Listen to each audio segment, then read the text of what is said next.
কি কালু আঙ্কেল, আজ কবুতর আঙ্কেল না এসে তুমি আসলে যে? কারণ কবুতরের কাছ থেকে এই অটোটা আমি কিনে নিয়েছি। সত্যি বলছে বাবা? কি মজা কি মজা! এখন থেকে বাবার অটোতে করে আমি সব জায়গায় ঘুরতে যাব। হ্যাঁ রে বাবা, তুই যেখানে যেতে চাইবি আমি তোকে সেখানেই নিয়ে যাব। এখন তাড়াতাড়ি অটোতে ওঠ দেখি। আয় টুকি আয়, তুই কেন অটোতে উঠেছিস?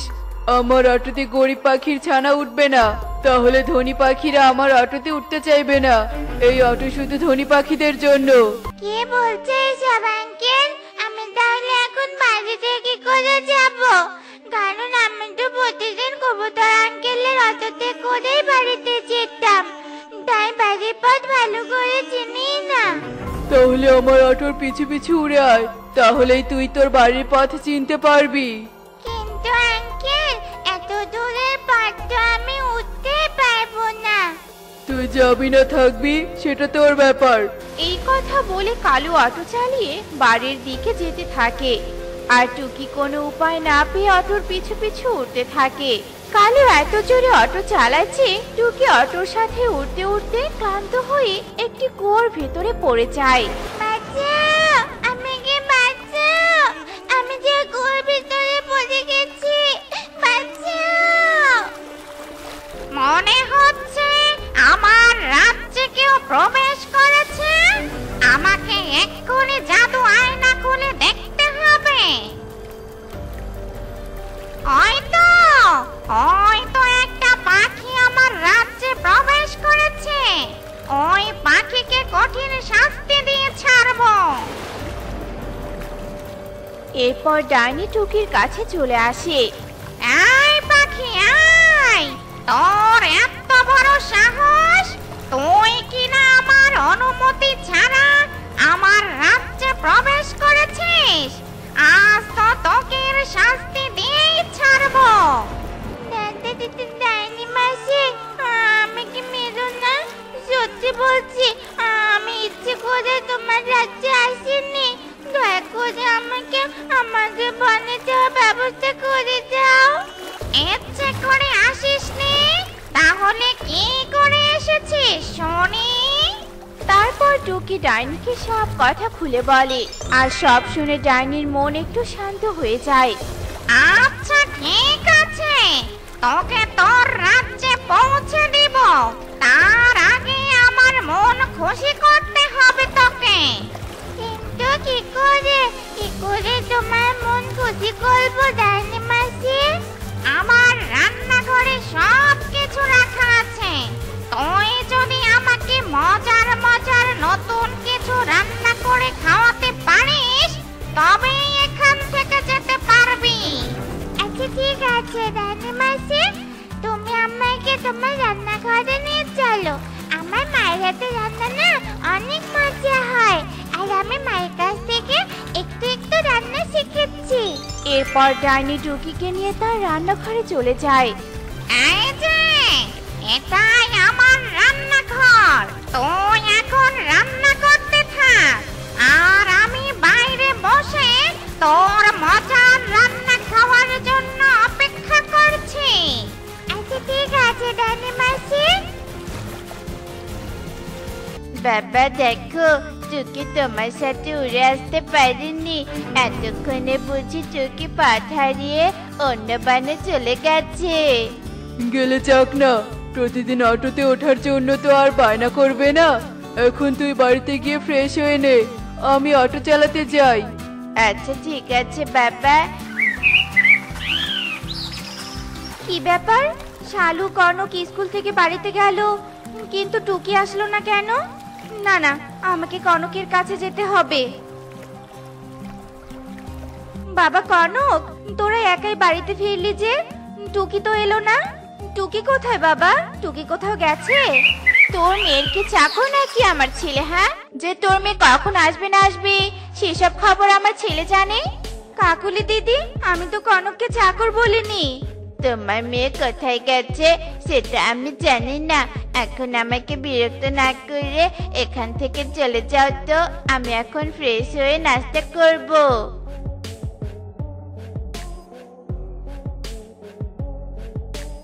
কবুতর দাদা বাড়িতে আছো?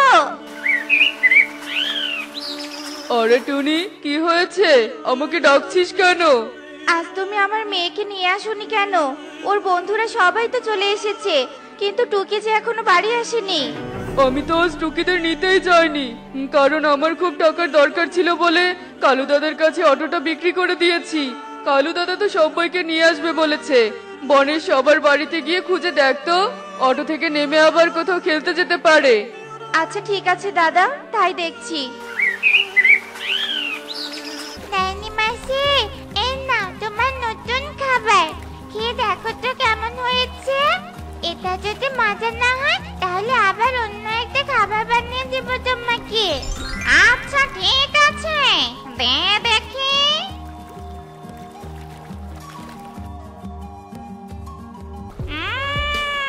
এটা তো অমৃত খাবার। এত মজার খাবার আমি কখনো খাইনি। এর রেসিপিটা আমাকে বল দেখি। এটা হলো কাঁঠালের বড়া নানি মাসি। আমি কাঁঠালগুলো সেদ্ধ করে সেটাকে বেসন দিয়ে তেলের মধ্যে ভেজে নিয়েছি, তাই কাঁঠালের বড়া হয়ে গেছে। সত্যি তুই এই প্রথম আমাকে নতুন মজার খাবার রান্না করে খাইয়েছিস। তোর উপর আমি অনেক খুশি হয়েছি। এই নে একটা গাড়ি, এই গাড়িতে করে তুই প্রতিদিন স্কুলে যাবি। আর গাড়ির ভেতরে এক কলস স্বর্ণ মুদ্রা আছে, সেগুলো বিক্রি করে তোর মাকে একটা বড় হোটেল দিতে বলবি। তাহলে তোদের আর কোনো কষ্ট থাকবে না। কিন্তু মাসি, আমি তো গাড়ি চালাতে পারি না, তাহলে কি করে গাড়ি নিয়ে স্কুলে যাব? এই গাড়ি কোনো সাধারণ গাড়ি নয় রে, এটা হলো জাদুর গাড়ি। এই গাড়িতে উঠলে গাড়িটা নিজে নিজেই চলবে। এখন তুই গাড়িতে উঠে বস, দেখবি গাড়ি তোকে তোর রাজ্যে নিয়ে যাবে। সত্যি বলছো নানি মাসি? ইয়ে, কি মজা কি মজা! তোমাকে অনেক ধন্যবাদ নানি মাসি, সত্যি তুমি অনেক ভালো। এরপর টুকি খুশিতে গাড়িতে উঠে পড়ে আর গাড়ি টুকিদের বনে চলে আসে। আর টুকি পথে টুনিকে দেখে গাড়ি থেকে নেমে পড়ে। মা, মা, কোথায় যাচ্ছ? এই দেখো আমি চলে এসেছি।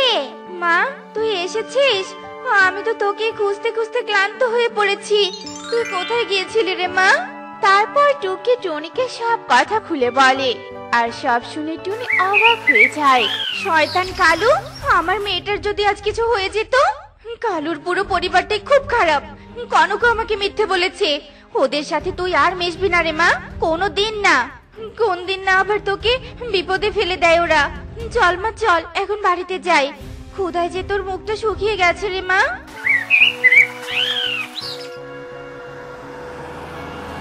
এরপর টুকি ও টুনি গাড়িতে করে বাড়িতে চলে আসে, আর এভাবে সেই দিন কেটে যায়। পরের দিন টুনি ডাইনির কথা মতো স্বর্ণ মুদ্রাগুলো বিক্রি করে আর বড় একটা হোটেল কিনে নেয়। মা, আমি স্কুলে গেলাম। আচ্ছা ঠিক আছে মা, যা, তবে সাবধানে চলাফেরা করিস। একি বাবা, টুকি ওই গাড়িতে উঠে স্কুলে যাচ্ছে কেন? এত দামি গাড়ি টুকি কোথায় পেলো? আমিও তো সেটাই ভাবছি। দেখ, টুনি কত বড় একটা হোটেলের ক্যাশিয়ারের টেবিলে বসে আছে। দাঁড়া, এক্ষুনি টুনিকে মজা দেখাচ্ছি। এই টুনি, আয়, তুই এই হোটেলের ক্যাশের টেবিলে কি করছিস? নিশ্চয়ই টাকা চুরি করতে এসেছিস, তাই না? হোটেলের মালিক, তাড়াতাড়ি এখানে এসো, চোর এসেছে, চোর। কালু দাদা, কাকে চোর বলছো? মুখ সামলে কথা বলো। যে হোটেলের মালিক, তুমি কিনা তাকে চোর বলছো? মানে কি বলছিস কি এসব টিয়ে? টুনি কি করে এত বড় হোটেলের মালিক হলো?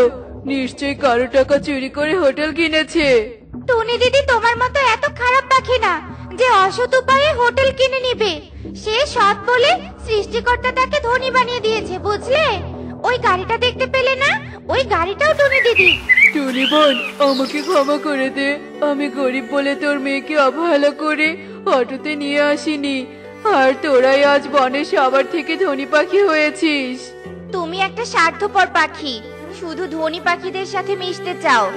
একসাথে বসবাস করতে হলে সবার সাথে মিশতে হয়, বুঝলে? এখন ছানাদের নিয়ে স্কুলে যাও, স্কুলের সময় চলে যাচ্ছে। এরপর কালু আর কিছু না বলে সেখান থেকে চলে যায়। আর তখন থেকে টুনি হোটেলের ব্যবসা করে মেয়েকে নিয়ে সুখেই দিন কাটাতে থাকে। আরো অনেক দূরের পথ যেতে হবে। এদিকে খিদের জ্বালায় চোখ লেগে আসছে। কি যে করি, আশেপাশে তো কোনো খাবারের দোকানও দেখছি না। কি আর করার, আমি বরং এই গাছটার নিচে বিশ্রাম নেই।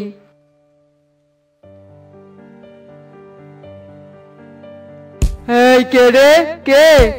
আরে এটা তো একটা পাকা আম, কিন্তু এই গাছে তো একটা আমও নেই। তাহলে এই পাকা আমটা এলো কি করে? আমি তোমাকে আমটা দিয়েছি, তুমি তো বললে তোমার নাকি খুব খেতে পেয়েছে, তাই এই আমটা আমি তোমাকে খেতে দিলাম। আম গাছের কথা শুনে তান্ত্রিক অনেক খুশি হয়ে যায় আর আমটা কুড়িয়ে নিয়ে তাড়াহুড়ো করে খেয়ে নেয়।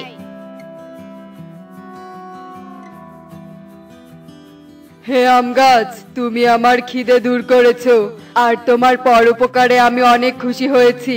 তাই আমি তোমাকে একটা উপহার দিতে চাই। বলো তোমার কি চাই? আমার তেমন কিছু চাই না তান্ত্রিক বাবা, তুমি শুধু আমার কাছে অনেকগুলো আম ধরিয়ে দেওয়ার ব্যবস্থা করো। আমার কাছে সেই শুরু থেকে একটা আমি ধরে, আর এই জন্য অন্য গাছেরা আমাকে দেখে হাসি ঠাট্টা করে। এ তো বড় কঠিন কাজ, তবে আমি তোমাকে একটা সোনার আম দিচ্ছি। এই আমটা তোমাকে এমন একজনকে দিতে হবে যে অনেক সৎ আর ভালো মনের পাখি হবে, যে তোমার সোনার আম দিয়ে অনেক জনের উপকার করবে। তাহলে তুমি অনেক আমের মালিক হবে। এই কথা বলে তান্ত্রিক তার জাদু শক্তি দিয়ে আম গাছে একটা সোনার আম ধরিয়ে দেয়। তারপর সে আবারও তার পথ চলতে শুরু করে। এদিকে আম গাছ একজন সৎ পাখি আসার জন্য অপেক্ষা করতে থাকে। বেলুন নিয়ে যাও, বেলুন, রঙিন রঙিন বেলুন, একটা কিনলে একটা ফ্রি। আসুন আসুন, বেলুন নিয়ে যান, বেলুন। না, আশেপাশে কেউ নেই যে আমার থেকে একটা বেলুন কিনবে। সারাদিন বনে বনে ঘুরে চোখটা কেমন লেগে আসছে। এই আম গাছটার নিচে একটু বিশ্রাম করি। আহারে, এই পাখিটার বুঝি অনেক কষ্ট, সারাদিনেও একটা বেলুন বিক্রি করতে পারেনি। আর গরিব পাখিরা নাকি সৎ আর ভালো মনের হয়। আমি সোনার আম দেওয়ার জন্য একেবারে সঠিক পাখিকে পেয়েছি। এরপর সেই আম গাছ তার সোনার আমটা কালুর সামনে ফেলে দেয়। আর চোখের সামনে সোনার আম পড়তে দেখে কালু তো অনেক খুশি হয়ে যায়। আরে, আমি কি দেখছি? এটা তো সোনার আম। সৃষ্টিকর্তা বুঝি আমার দিকে মুখ ফিরে তাকিয়েছে। আমার সংসারে আর অভাব থাকবে না। আমি তোমাকে এই সোনার আমটা দিয়েছি, এটা দিয়ে তুমি তোমার সংসারের অভাব দূর করবে, পাশাপাশি গরিব দুঃখীদেরও সাহায্য করবে। তবে আমার কাছে যে অনেকগুলো আম ধরবে, তুমি আমার এতটুকু উপকার করবে তো? এসব তুমি কি বলছো? তোমার কথা তো আমি কিছুই বুঝতে পারছি না। এরপর আম গাছ কালুকে সমস্ত কথা খুলে বলে। ও আচ্ছা, এই ব্যাপার। ঠিক আছে আম গাছ, আমি তোমার সব কথা পালন করব। এই কথা বলে কালু সোনার আম নিয়ে বাড়িতে চলে যায় আর কাকুলিকে সব কথা খুলে বলে। না না কালু, আমরা কাউকে সাহায্য করতে পারবো না। আম কুড়িয়ে পেয়েছি আমরা, আর সাহায্য করব অন্যজনকে। চলো কালু, আমরা এই সোনার আমটা বিক্রি করে একটা পাকা বাড়ি বানাই, একটা দামি কার কিনি, আর বাকি টাকা দিয়ে দেশে বিদেশে ঘুরে বেড়াই। হ্যাঁ কাকুলি, তুমি যা চাও তাই হবে। এরপর কালু ও কাকুলি সোনার আম বিক্রি করে অনেক সুন্দর একটা পাকা বাড়ি বানায় আর একটা দামি গাড়ি কেনে। আর এভাবে দেখতে দেখতে বেশ কিছুদিন কেটে যায়।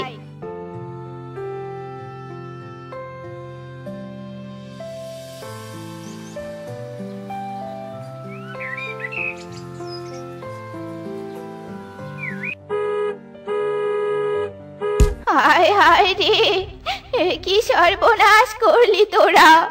আমার এতগুলো ডিম ভেঙে ফেললি। অনেক কষ্ট করে এই ডিমগুলো আমার নাতনির জন্য কিনেছিলাম, আর তোরা তো সব ডিম ভেঙে দিলি। এখন আমার ডিমের জরিমানা দে দেখি। এই বুড়ি, এই তোর সাহস তো কম না, তুই কি না আমাদের থেকে জরিমানা চাচ্ছিস? তাছাড়া আমরা তো ডিমগুলো ইচ্ছে করে ভেঙে ফেলেছি নাকি? তুই তো কোথা থেকে এসে আমাদের গাড়ির সামনে পড়লি। ঠিক বলেছো কালু, এই বুড়িমার কথা বাদ দাও তো কালু, চলো আমরা পার্কে ঘুরতে যাই। এরপর কালু ও কাকুলি সেখান থেকে চলে যায়।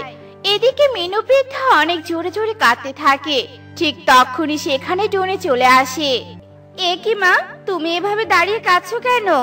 আরে ডিমগুলো ভাঙলো কিভাবে বলো তো? মারে, এই ডিমগুলো আমি টুকি দিদি ভাইয়ের জন্য নিয়ে যাচ্ছিলাম, কিন্তু কালু আর কাকুলি ওদের গাড়ি দিয়ে সবগুলো ডিম ভেঙে ফেলেছে রে মা। তাই নাকি? অন্যের ক্ষতি করে তারা এভাবে পার পেয়ে যাবে না মা। চলো মা চলো, আমরা ময়ূরী রানীর কাছে কালু আর কাকুলির নামে বিচার নিয়ে যাব। অন্যায়ের প্রতিবাদ না করলে তারা প্রতিনিয়ত অন্যায় করেই যাবে। এরপর টুনি আর মিনু বৃদ্ধা যে না চলে যাবে, ঠিক তখনই আম গাছ বলে ওঠে, তারা টুনি, আমার কথাটা শোনো, আমার হচ্ছে রানীমার কাছে বিচার দেওয়ার আছে। সে কি? আম গাছের আবার কার নামে বিচার দেওয়ার আছে শুনি? বলো আম গাছ, তুমি কি বলবে বলো। এরপর আম গাছ কালুকে দেয়া সোনার আমের সমস্ত ঘটনা খুলে বলে। সবাই তো শুনলে টুনি, এবার তুমি বলো, কালু আমাকে মিথ্যে ওয়াদা দিয়েছে, অন্যায় করেছে, তার শাস্তি পাওয়া দরকার কিনা? তোমার জন্য আজ তারা এত দূর অবধি যেতে পেরেছে, এদিকে তোমাকে দেয়া কথা তারা ভুলে গেছে। তুমি কোনো চিন্তা করো না আম গাছ, তুমি তোমার বিচারের ন্যায্য রায় পাবে, কেননা আমাদের রানীমা সব সময় অপরাধীকে উচিত শিক্ষা দেয়। এরপর টুনি ও মিনু বৃদ্ধা ময়ূরী রানীর বাড়িতে যায় আর তাকে কালু ও কাকুলির নামে বিচার দেয়। কি, ওদের এত সাহস বেড়ে গেছে? আমার বনে ওরা অন্যের ক্ষতি করে বেড়াচ্ছে। না না, আমি থাকতে এই বনে কোনো অন্যায় হতে দেব না। কোথায় গেলি রে তোতা কবুতর? এক্ষুনি বন্দুক নিয়ে কালু আর কাকুলিকে আমার সামনে নিয়ে আয়। এরপর কবুতর ও তোতা বন্দুক হাতে নিয়ে কালু ও কাকুলিকে খুঁজতে থাকে। অবশেষে তারা একটা খাবারের হোটেলে তাদেরকে খুঁজে পায় আর সেখান থেকে তাদেরকে ধরে নিয়ে ময়ূরী রানীর কাছে যায়। এ কি রানীমা, আপনি আমাদের এভাবে ধরে আনলেন কেন? রানীমা, আমাদের কি অপরাধ শুনি? তোদের নামে আমাকে অনেকেই বিচার দিয়েছে, তোরা নাকি বনের সবার ক্ষতি করে বেড়াচ্ছিস। সব থেকে বড় কথা, আম গাছের মতো এক অসহায় গাছের সাথে তুই প্রতারণা করেছিস। প্রতারণার শাস্তি তোরা এক্ষুনি পাবি। তোরা তোদের বাড়ি গাড়ি বিক্রি করে দিয়ে আম গাছের সোনার আম ফেরত দিবি, তা না হলে এক্ষুনি তোদের গর্দান নিব। না না রানীমা, আমাদের গর্দান নিবেন না। আপনি যা বলছেন আমরা তাই করব রানীমা, তবু আমাদের ছেড়ে দিন। হ্যাঁ রানীমা, আম গাছের সোনার আম আমরা ফেরত দিব। শুধু তা করলে তো হবে না, বুড়িমার একটালি ডিমও কিনে দিবি। এরপর কালু ও কাকুলি বাড়িতে চলে যায় আর বাড়িতে গিয়ে তাদের দামি গাড়ি, বড় বাড়ি, ধন সম্পদ সবকিছু বিক্রি করে দেয় আর স্বর্ণকারের দোকানে গিয়ে সোনার আম ফেরত আনে আর আম গাছে গিয়ে ফিরিয়ে দেয়। অন্যদিকে মিনু বৃদ্ধার এক ডালি ডিমও কিনে দেয়। এরপর তারা আগের তুলনায় অনেক বেশি অভাবে পড়ে যায়। আমি দ্বিতীয়বার সৎ পাখি চিনতে ভুল করব না। এই সোনার আমটা তুমি নাও টুনি, আর আমার কাছে অনেকগুলো আম ধরিয়ে দেওয়ার ব্যবস্থা করো। এরপর টুনি সোনার আম নিয়ে অনেক সুন্দর একটা বাড়ি বানায় আর ইতিমখানা সহ গরিবদেরকে সাহায্য করে। আমার দয়াল বাবার নাম, 2 টাকা ভিক্ষা দেন আমার দয়াল বাবার নাম। এই যে ফকির বাবা, এদিকে এসো। এরপর টুনি মুখোশধারী কালু ও কাকুলিকে ভিক্ষা দেয় আর এভাবে সে বনের অনেকেরই উপকার করে।